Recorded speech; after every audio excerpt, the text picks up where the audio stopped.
Alam nyo ba may nangyaring aksidente na kung saan kinasangkutan po, ang aksidenteng ito ay kinasangkutan ng isang security convoy ng isang tumatakbong gobernador sa lalawigan ng Laguna.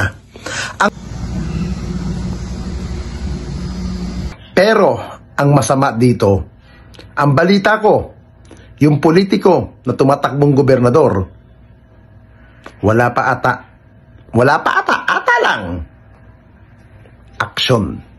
Mga kaibigan, nung bata pa ako, alam nyo kung anong pangarap ko? Maging isang miyembro ng broadcaster. Pangarap ko po yan nung ako'y bata pa. Kasi ako po'y madaldal, di po ba? Makwento, madaldal, machika, at higit sa lahat, maingay. Ang pangarap ko talaga nung kabataan, maging isang reporter. Pero, ito pong nakakalungkot. Hindi tayo nag-aral, hindi tayo nakapagtapos, kaya hindi tayo naging reporter. Naging isang political vlogger na lamang. Pero by the way, mga kaibigan, shout out nga pala sa mga taga Laguna. Alam niyo sa mga taga Laguna, maging matalino po kayo ngayong eleksyon. Mga kababayan, ha?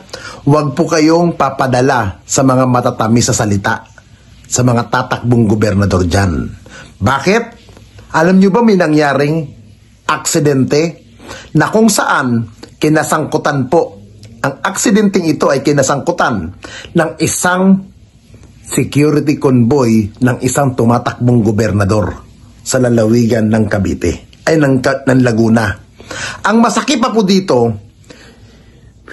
hindi sabihin na natin, hindi naman sinasadya ang accident na yan. Dahil aksidente nga yan, wala naman may gustong may mangyari yan, di ba? Now, imbis huminto yung konboy ng politiko para alalayan, lapitan, alamin, kamusta ba ang lagay mo? Ano ba ang pwedeng maitulong? Alam nyo ang ginawa ng konboy ng tumatakbong gobernador? Kumaripas na ng takbo. May mga tumatawid pang tao sa pedestrian, hindi nila pinatawid. Bagkos, tuloy-tuloy. Ano pong ibig sabihin yan? Kung abusado yung mga security nung tumatakbong gobernador, papaano na pag naging politiko at ganap naging gobernador yan ng lalawigan ng Laguna? Di sasagasaan na lang kayo ng mga konboy. Ngayon, para maging parehas po, maging patas, nag-PM po ako doon sa tumatakbong gobernador. Ano ba ang reaksyon niya? Ang sabi ko nga, ma'am, ano po ang reaksyon nyo? Pwede ko po bang makuha? Sir, pwede ko po bang makuha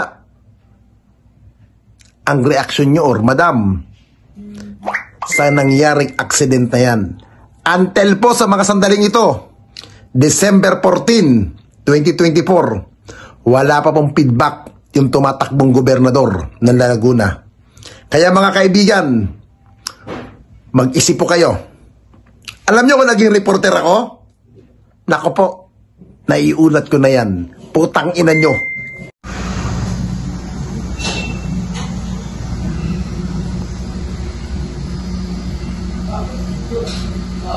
Iba lawin to kahit yung pabili. Oh, yung sa atin mo ha, overtake niya yung mga tao.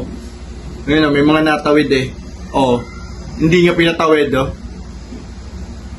Salbay. Oh, yung nangyari doon sa motor riders, mabuti na lamang nakatayo pa at hindi masyado. Ang balita ko nga po, pina-CT scan po yun, pina-x-ray, may magandang loob na tumulong sa kanya. Pero, ang masama dito, ang balita ko, yung politiko na tumatakbong gobernador, wala pa ata lang aksyon sa ginawa ng tauhan niya.